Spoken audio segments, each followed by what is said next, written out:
Welcome to mega TV. అంతరిక్ష ప్రయోగాలు అనగానే మనకు వెంటనే గుర్తుకు వచ్చేవి వాతావరణాన్ని పసిగట్టే ఉపగ్రహాలు, అంగారకుడిపైకి వెళ్లే రోవర్లు లేదా కమ్యూనికేషన్ టెలిస్కోప్లు. ఒక రాకెట్ నింగిలోకి వెళ్తూ ఉందంటే అందులో ఇలాంటి అత్యాధునిక ఎలక్ట్రానిక్ పరికరాలు మాత్రమే ఉంటాయని మనం అనుకుంటూ ఉంటాం. కానీ ఈసారి లాజిక్ మొత్తం మారిపోయింది.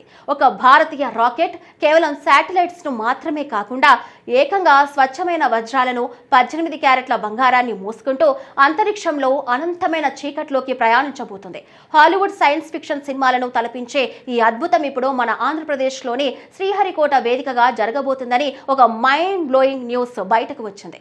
భారత ప్రైవేట్ స్పేస్ రంగానికి బాస్ లాంటి స్కైరూట్ ఏరోస్పేస్ సంస్థ ప్రయోగించనున్న విక్రమ్-1 కమర్షియల్ రాకెట్ ద్వారా ఈ నయా చరిత్ర నమోదు కాబోతుంది. అసలు అంతరిక్షంలోకి ఎవరు ఊహించని విధంగా వజ్రాలను, బంగారాన్ని ఎందుకు పంపుతున్నారు? కోట్ల రూపాయల ఖర్చుతో కేవలం కళను ప్రదర్శించడానికే ఈ ప్రయోగం చేస్తున్నారా, లేక దీని వెనుక నాసా శాస్త్రవేత్తలను సైతం ఆశ్చర్యపరిచే ఏదైనా అడ్వాన్స్డ్ సైన్స్ లాజిక్ దాగి ఉందా? ఈ కాస్మిక్ బ్లూమ్ ప్రాజెక్ట్ వెనుక ఉన్న సీక్రెట్స్ ఏంటో ఇప్పుడు చూద్దాం.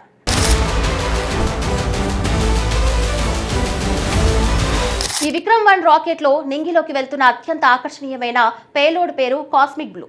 బెంగళూరుకు చెందిన కాస్మోస్ డైమండ్స్ అనే సంస్థ ఎంతో ప్రతిష్టాత్మకంగా ఈ ఆర్ట్ వర్క్ ను రూపొందించింది. ఇది ఒక అద్భుతమైన కమలం ఆకారంలో ఉంటుంది. భారతీయ సంస్కృతిలో కమలానికి ఎంతో పవిత్రమైన స్థానం ఉంది. జ్ఞానానికి, స్వచ్ఛతకు, సృష్టికి ఇది ప్రతీక. ఈ కమలాన్ని డిజైన్ చేయడానికి వారు భూమి అడుగున దొరికే సహజ వజ్రాలను వాడలేదు. అత్యంత అధునాతన టెక్నాలజీతో ల్యాబ్ లో తయారు చేసిన వజ్రాలను ఉపయోగించారు. ఒక అల్యూమినియం బేస్ ప్లేట్ పై మధ్య భాగంలో బంగారాన్ని ఉంచి దాని చుట్టూ అత్యంత ఖచ్చితత్వంతో కత్తిరించిన ఈ ల్యాబ్ గ్రోన్ వజ్రాలను పొదిగారు. భూమిపై పుట్టిన ఒక స్వచ్ఛమైన కళాఖండాన్ని విశ్వపు శూన్యంలోకి పంపడం ద్వారా భారతీయ సాంస్కృతిక వారసత్వాన్ని స్పేస్ లో నిలబెట్టాల్సిందనేదే ఈ ప్రాజెక్టు ప్రధాన లక్ష్యం.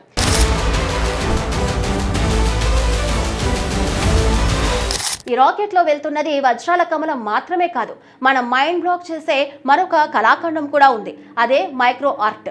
తెలంగాణలోని వరంగల్ కు చెందిన ప్రముఖ మైక్రో ఆర్టిస్ట్ అజయ్ కుమార్ మట్టేవాడ 18 క్యారెట్ల బంగారంతో ఒక చిన్న రాకెట్ నమూనాను తయారు చేశారు.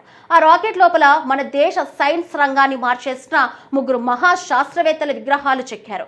ఆ 3 శాస్త్రవేత్తల్లో ఒకరు రామన్ ఎఫెక్ట్ ద్వారా దేశానికి నోబెల్ తెచ్చిన భౌతిక శాస్త్రవేత్త సర్ సివి రామన్, భారత అంతరిక్ష పితామహుడు doctor Vikram Sarabhai, missile man space and defence technology ఆద్యుడు డాక్టర్ ఏపీజే అబ్దుల్ కలాంల విగ్రహాలు ఉన్నాయి. ఇవి ఎంత చిన్నవి అంటే ఒక బియ్యపు గింజ కన్నా చిన్నవి. వీరి విగ్రహాలు కేవలం 700 నుండి 980 మైక్రాన్ల సైజులో ఒక సూది బెజ్జంలో దూర్చేయగలిగేంత సూక్ష్మంగా ఉంటాయి.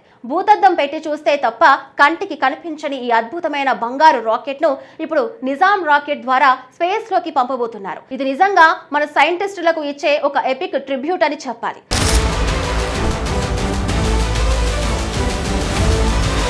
ఇక్కడే అందరికీ ఒక పెద్ద డౌట్ వస్తుంది. ఇదంతా వినడానికి, చూడటానికి చాలా బాగుంది.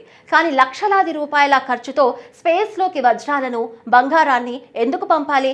ఇది కేవలం గిన్నిస్ రికార్డుల కోసం చేసే జిమ్మిక్కా అంటే కాదు. దీని వెనుక భవిష్యత్తును మార్చేసే ఒక పవర్ఫుల్ సైన్స్ లాజిక్ ఉంది. అంతరిక్షంలో ఉష్ణోగ్రతలు చాలా దారుణంగా ఉంటాయి. ఒక పక్క -200 డిగ్రీల చలి, సూర్యుడి వైపు చూస్తే 100 డిగ్రీల వేడి, దానికి తోడు భయంకరమైన కాస్మిక్ రేడియేషన్ ఉంటుంది. వీటన్నిటిని తట్టుకోవాలంటే వజ్రం అత్యుత్తమైన మెటీరియల్. ప్రకృతిలో లభించే అత్యంత కఠినమైన పదార్థం వజ్రం. రాబోయే రోజుల్లో స్పేస్ టెలిస్కోప్లలో, క్వాంటమ్ కమ్యూనికేషన్స్ లో, రేడియేషన్ ప్రొటెక్షన్ షీల్డ్స్ లో ఈ ల్యాబ్ గ్రోన్ డైమండ్స్ ను కమర్షియల్ గా వాడబోతున్నారు. అందుకోసమే ఈ కాస్మిక్ బ్లూమ్ ను ల్యాబ్ లో నెలల తరబడి షాక్, వైబ్రేషన్ టెస్టులు చేశారు. అంతరిక్ష శూన్యంలో మన వజ్రాలు ఎలా తట్టుకొని నిలబడతాయో అధ్యయనం చేయడానికి ఇదొక టెస్టింగ్ ప్రాజెక్ట్ అన్నమాట.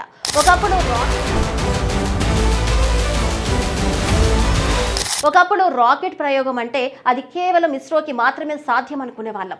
కానీ ఇస్రో మాజీ శాస్త్రవేత్తలైన పవన్ కుమార్ చంద్ర భరత్ డాకా స్థాపించిన స్కైరూట్ ఏరోస్పేస్ ఇప్పుడు ఇండియన్ స్పేస్ ఎక్స్ లాగా ఎదుగుతోంది.